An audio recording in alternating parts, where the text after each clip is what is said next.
అయితే వినండి, మీరు మళ్ళీ ఒక 5 నిమిషాలుగా మళ్ళీ కూర్చుంటారు, జామ్ అయింది, అదే ఒక అంబులెన్స్ కూడా ఉన్నది. దయచేసి ఒక 10 నిమిషాలు అడుగుండండి, మళ్ళీ వచ్చి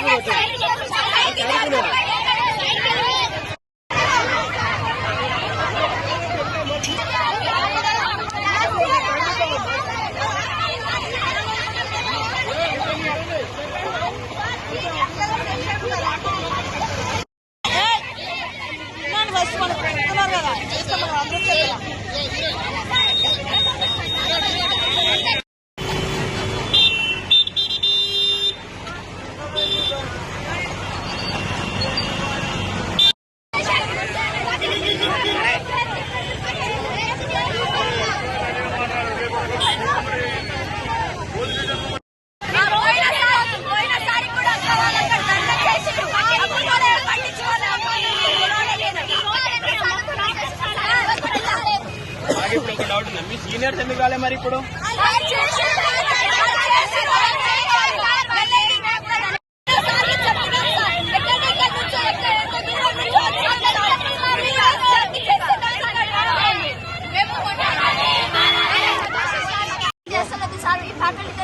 చదువు వస్తలేదు సార్. 1 year మొత్తం వేస్ట్ అయింది సార్. మా సీనియర్స్ కూడా ఇలానే ధర్నా చేసింది సార్, కానీ వాళ్ళకి ఏం రిజల్ట్స్ లేదు సార్. రోడ్కి ఎక్కినాం సార్. అందుకే మాకు ఫ్యాకల్టీ వచ్చేది జరుగుతుంది, ఇలానే ఉంటాం సార్, ధర్నా చేస్తూనే ఉంటాం. అదే ఎందుకు ఏ సబ్జెక్ట్స్ చెప్పట్లేదు అసలు? ఫిజిక్స్ కెమిస్ట్రీ ఏం బాలేదు సార్. మా తల్లిదండ్రులు మా మీద హోప్స్ ఎన్నో పెట్టుకున్నారు సార్, మేము డాక్టర్ అవుతాం, ఐఐటీ తెచ్చుకుంటామని. వాళ్ళు హోప్స్ అన్ని సర్వనాశనం అయ్యేటట్టుంది సార్. మేము ఇక్కడ ఉంటే మాకు ఫ్యాకల్టీ కావాలి. అది ఎన్ని రోజుల నుండి ఇష్యూ నడుస్తుంది? స్టార్టింగ్ నుంచి చెప్తూనే ఉన్నాం సార్, కానీ ఇప్పటి వరకు రిజల్ట్స్ రాలేదు సార్.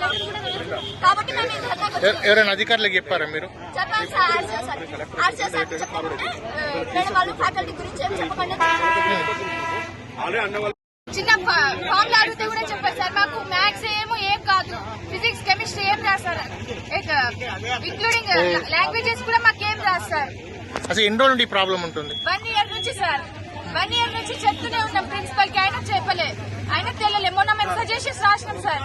ఆ సజెషన్స్ మేడంకి ఈ రోజు వరకు పేపర్లే విప్పలేదు సార్. మీ పేరు? మీ పేరు? అక్షిత.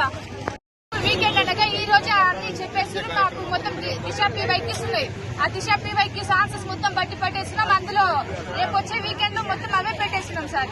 ఆన్సర్స్ మాకు ఓన్గా చేయడం టాలెంటే లేదు సార్. ఒక్క పాయింట్ అడిగితే ఒక్కరు కూడా రావు. పోయినసారి ఫ్యాకల్టీ చేంజ్ అయినప్పటి నుంచి ఐఐటీ సీట్స్ వచ్చినాయి సార్. ఐఐటీ అయితే అంటే మాకు చిన్న పాయింట్ అడిగితే కూడా రాదు సార్. మీరు మేడం